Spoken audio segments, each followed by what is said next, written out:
ഇന്നലെ ഞങ്ങളുടെ wedding anniversary ആണെന്ന് എല്ലാവരും അറിഞ്ഞല്ലോ. ഓക്കെ, ഇന്നലെ വെഡിങ് ആനിവേഴ്സറി വിഷ് ചെയ്ത എല്ലാവർക്കും ബിഗ് താങ്ക്സ് ഞാൻ നേരുന്നു. പിന്നെ എന്താ പറയാ, നിങ്ങൾ എൻ്റെ ഗോൾഡ് ചെയിൻ കണ്ടിട്ടില്ല, എൻ്റെ സൗജന്യം മേടിച്ചെന്ന ഗോൾഡ് ചെയിൻ കണ്ടിട്ടില്ല എന്ന് പലരും എനിക്ക് പേഴ്സണൽ മെസ്സേജ് അയച്ചിട്ടുണ്ടായിരുന്നു. ഓക്കെ, എന്നാൽ ആ കണ്ടോളൂ, അതാണ് ഈ ചെയിൻ. എങ്ങനെയുണ്ട്? അടിപൊളിയല്ലേ?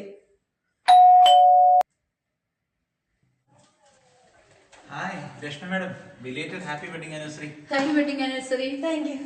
അകത്തേക്ക് വരുമ്പോ താങ്ക് യു. ഇന്നലെ നടന്ന ഫംഗ്ഷന് ഞങ്ങൾക്ക് വരാൻ സാധിച്ചില്ല. സാബു സാറിന്റെ പരിവുണ്ടാകുന്നറിയാം. ആ പരിഭവം തീർക്കാനാ ഞങ്ങൾ ഇത് കുടുംബസമേതം വന്നത്. ഞങ്ങളുടെ ചെറിയൊരു സമ്മാനം. Okay, thank you. സാറില്ലേ? ചേട്ടൻ ഡ്യൂട്ടിക്ക് പോയല്ലോ, ഇപ്പൊ തന്നെ ഇറങ്ങിയതേ ഉള്ളൂ. ഇന്നലെ വെഡിങ് ആനിവേഴ്സറി കഴിഞ്ഞ സ്ഥിതിക്ക് ഇന്ന് സാറ് ഡ്യൂട്ടിക്ക് പോലെന്ന് വിചാരിച്ചത്. എന്നാ പിന്നെ നമുക്ക് പോയാലോ? ചേട്ടന്റെ ബെസ്റ്റ് ഫ്രണ്ട് ഫാമിലി ആയിട്ട് വിഷ് ചെയ്യാൻ വന്നപ്പോ ഒരു ചായ വല്ലതും കുടിക്കാൻ പോകുന്നത് ശരിയാണോ? വന്നിരിക്കും നിങ്ങള്. പറഞ്ഞ പോലെ വീട്ടിൽ വന്നിട്ട് ചായ കുടിക്കേണ്ടി പോയാ അത് മതി പിന്നെ സാബു സാറിന് പണങ്ങാൻ. കുറെ നാളായി ഇങ്ങോട്ടൊക്കെ ഒന്ന് ഇറങ്ങണം എന്നൊക്കെ വിചാരിച്ചിട്ട് ഇപ്പഴാ സമയം എത്തത്. നിങ്ങൾ ഇരിക്കട്ടെ, ഞാൻ ചായ എടുത്തിട്ട് വരാം. ചായ ഒക്കെ പിന്നെ എടുക്കാമെന്ന്. മാഡം ഇവിടെ വാ. ഇന്നലെ ഗ്രാൻഡ് ഹോളിൽ നടന്ന ഫംഗ്ഷനില് വിളിച്ചെല്ലാവരും എത്തിയല്ലോ അല്ലേ? ഒരുവിധം എല്ലാരും എത്തി. മാഡം, ഇന്നലെ നിങ്ങൾ എടുത്തിരുന്ന ഗോൾഡൻ കളർ സാരി ഉണ്ടായിരുന്നില്ല, സൂപ്പർ ആയിരുന്നു അല്ലേ?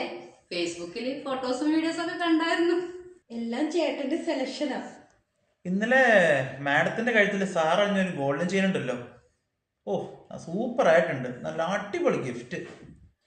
ഇതൊന്നും വേണ്ടെന്ന് ഞാൻ പറഞ്ഞതാ, ആൾക്കും ഒരേ നിർബന്ധം.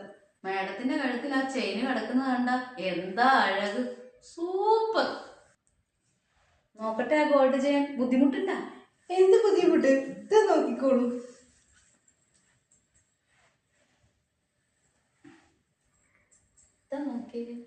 ആഹാ, കൊള്ളാലോ.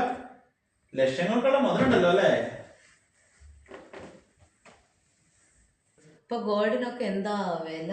അതുകൊട്ടെ, ഞങ്ങൾ ആരാന്ന് മനസ്സിലായ? ചേട്ടന്റെ നല്ല സുഹൃത്തുക്കളാണെന്ന് മനസ്സിലായി. ഈ വീട്ടിലെ എല്ലാ കാര്യങ്ങളും അറിയുന്നവരാണല്ലോ. ഈ വീട്ടിൽ നടക്കുന്ന എല്ലാ കാര്യങ്ങളും മാഡം ഫേസ്ബുക്കിലും മറ്റും ഇടാറുണ്ടല്ലോ, അപ്പൊ എല്ലാം വിശദമായി തന്നെ അറിയാറുണ്ട്. അങ്ങനെയാണല്ലോ ഇന്നലത്തെ ഫംഗ്ഷനെ കുറിച്ചും ഗിഫ്റ്റായി കിട്ടിയ ഈ ഗോൾഡ് ചെയിനെ കുറിച്ചൊക്കെ ഞങ്ങൾ അറിഞ്ഞത്. അപ്പൊ ചേട്ടനെ അറിയാന്ന് പറഞ്ഞത്? ആര്? ഞങ്ങൾ പറഞ്ഞോ ചേട്ടനറിയാന്ന്? ഞങ്ങൾക്കൊരു ചേട്ടനെ അറിയില്ല, ചേച്ചീനെ അറിയില്ല. അയ്യോ, അപ്പൊ നിങ്ങൾ നാട്ടുകാർ മുന്നിൽ ആളാവാൻ വേണ്ടി സോഷ്യൽ മീഡിയ സകലത് പോസ്റ്റ് ചെയ്യുമ്പോൾ ആലോചിക്കണമായിരുന്നു ഇത് ലോകം മുഴുവൻ കാണുന്നുണ്ടെന്ന്. ഞാൻ പോലീസിനെ വിളിക്കും.